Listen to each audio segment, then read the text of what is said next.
Imagine waking up every morning and feeling nothing. No excitement, no hope, just emptiness. You sit in class, but you're not really there. You laugh with your friends, but inside, you're breaking. You smile for your parents, but alone, you cry without knowing why. This is the hidden reality of millions of students around the world today. Student depression is no longer rare. It is a silent epidemic, and it is growing faster than ever. But why? Why are our brightest young minds losing their will to live, to learn, to dream? Today on Social Welfare Community, we are going to talk about the real reasons behind the rising wave of student depression and what we as a society must do about it. Stay with us, because this conversation could change a life, maybe even yours. Before we talk about causes, let us first understand what exactly is student depression.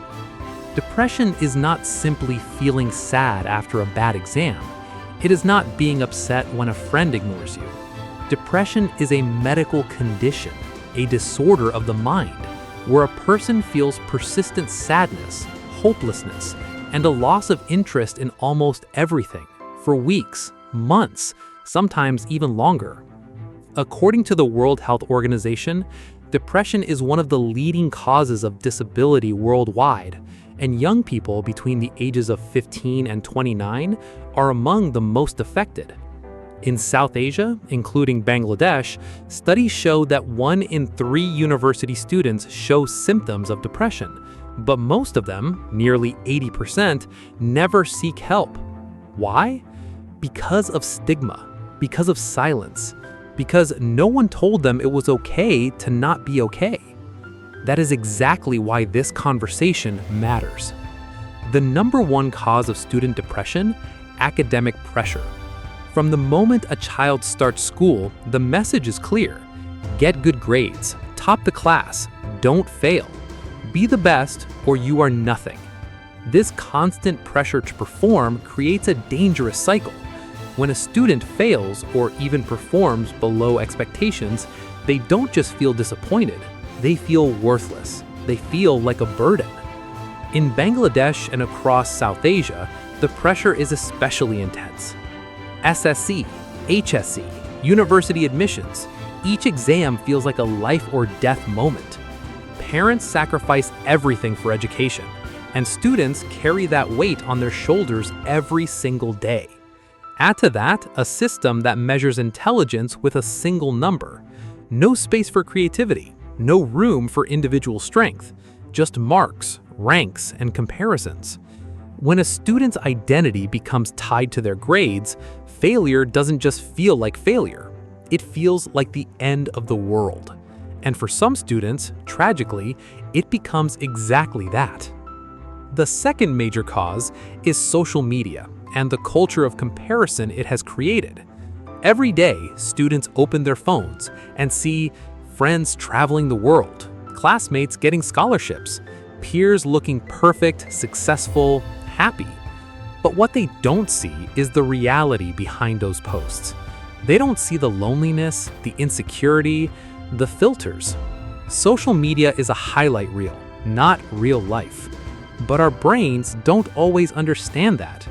When a student constantly compares their behind the scenes with everyone else's best moments, they start to believe, I am not good enough. I am falling behind.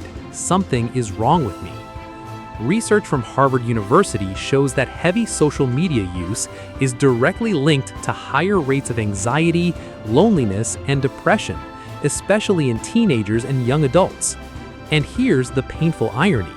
The more connected students are online, the more isolated they feel in real life. If you're a student watching this, please remember, you are not competing with a filtered version of someone's life. You are living your life, and that is enough.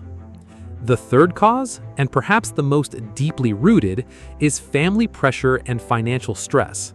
In many South Asian families, education is not just about learning. It's about honor, about the family's reputation, about securing the future. Parents dream of their children becoming doctors, engineers, government officers. These are not bad dreams, they come from love. But when those dreams are placed on a child's shoulders without asking what the child wants, the weight can become unbearable. When a student feels they cannot disappoint their parents, but also cannot meet their expectations, they get trapped. And alongside family pressure comes financial stress. Many students are studying while worrying about tuition fees, family debt, part-time work, and their family survival. They carry all of this silently while trying to perform in class. No wonder so many of them reach a breaking point. Parents, if you're watching, your child needs your support more than your ambition for them.